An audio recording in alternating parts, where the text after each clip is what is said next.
Beneath the serene surface of tropical oceans lies a deadly secret.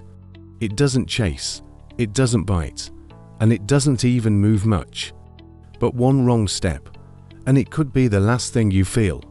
This is the story of one of the most dangerous creatures in the sea, and why you should never, ever touch this fish. It's called the stonefish. At first glance, it looks like just another rock on the ocean floor. That's exactly how it wants you to see it, because when this fish strikes, it does so with deadly precision. Today, you'll learn what makes the stonefish one of the ocean's most fascinating and feared predators.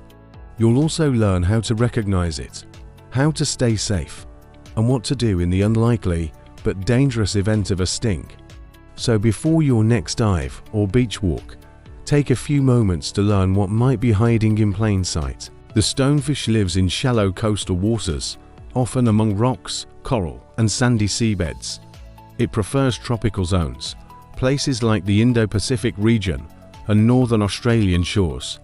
This isn't the kind of fish that darts around in schools or flashes vibrant colors to attract attention. In fact, the stonefish thrives on being invisible. Its body is textured like coral or broken rock. Muted browns, greys, and greens let it disappear against the ocean floor. Algae and even small barnacles often grow on its back, enhancing the disguise. For the untrained eye, spotting a stonefish is nearly impossible. Divers and snorkelers have been known to swim right over them, or worse, step on them, without ever knowing they were there. The stonefish isn't just blending in for fun. It's an ambush predator. It hides and waits, sometimes for hours, for prey to swim by. And when that moment comes, it's lightning fast. In a fraction of a second, the stonefish opens its massive mouth and sucks in prey like a vacuum, mostly small fish and crustaceans. It doesn't need to chase or hunt. All it needs is patience and a good disguise. But when it comes to humans, the stonefish isn't a predator. It's a misunderstood defender, and it comes with one of the most painful deterrents in the animal kingdom. The stonefish has 13 sharp spines along its back. Each spine is connected to venom sacs capable of delivering a neurotoxic punch. These spines are not used for offense. The stonefish doesn't want to fight. But if stepped on or touched, those spines rise like daggers, piercing skin, muscle, and sometimes even bone.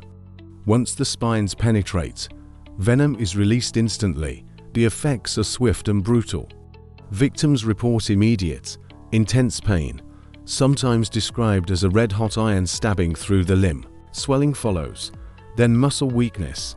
In severe cases, tissue begins to break down, a process known as necrosis. The venom contains powerful neurotoxins that interfere with nerve signals.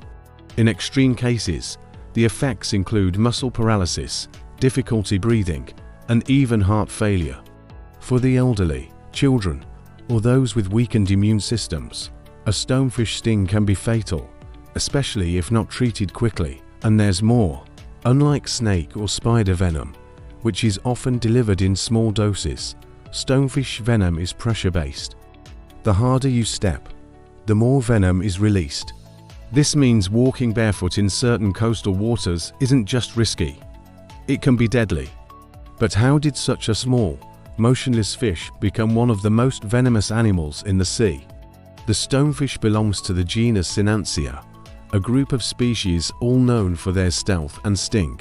But the one most commonly encountered is Synanthia verrucosa, the reef stonefish. From a biological perspective, the stonefish is a marvel of evolutionary engineering.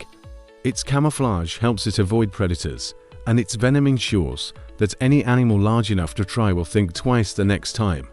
Its venom contains a cocktail of proteins, enzymes, and neurotoxins that serve both defensive and possibly communicative functions. Some scientists believe the venom may have evolved not just as a defense, but as a way to deter competitors from encroaching on its territory.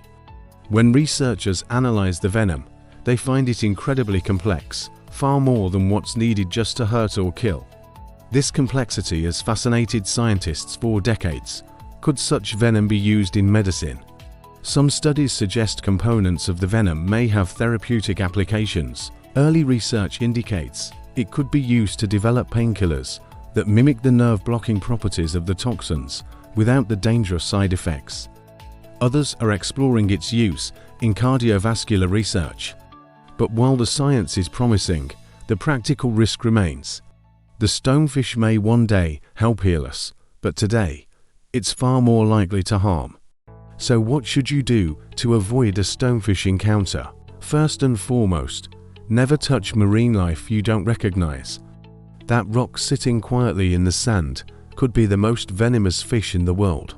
If you're swimming or walking in coastal waters, especially in the Indo-Pacific, wear thick-soled water shoes. Step carefully and never place your hands on the seafloor while snorkeling or diving. Avoid picking up rocks or coral fragments unless you're sure they're lifeless. If you're stung by a stonefish, seek immediate medical attention.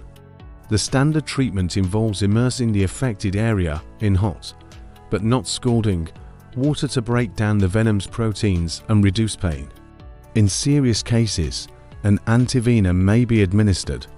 Australia produces the only commercial stonefish antivenom in the world, a testament to how serious these stings can be. And no, peeing on the wound doesn't help. Time is critical. Without fast treatment, the sting can cause permanent damage to tissue, nerves, and even internal organs. But the good news is, with awareness and caution, stonefish injuries are entirely preventable. Despite its reputation, the stonefish isn't evil. It doesn't hunt humans, and it doesn't go looking for trouble. In fact, it plays an important role in the marine ecosystem. By controlling populations of smaller fish and crustaceans, it helps maintain ecological balance on coral reefs. Its presence is also a reminder of the ocean's power and its mystery. The stonefish has survived unchanged for millions of years, thriving through stealth, silence, and survival instincts. And though we may fear it, we should also respect it. Every creature in the ocean has a role. Some dazzle us with color, others hide in plain sight, but each is a part of the delicate puzzle that keeps our planet alive. So next time you dive into clear tropical waters, remember, beauty and danger often swim side by side, and the most harmless-looking rock beneath your feet might be a warning in disguise. Learn how to recognize the signs, protect yourself and the environment, and when in doubt, look, don't touch. Because this is why you should never touch this fish. Stay curious, stay cautious, and stay safe in the deep.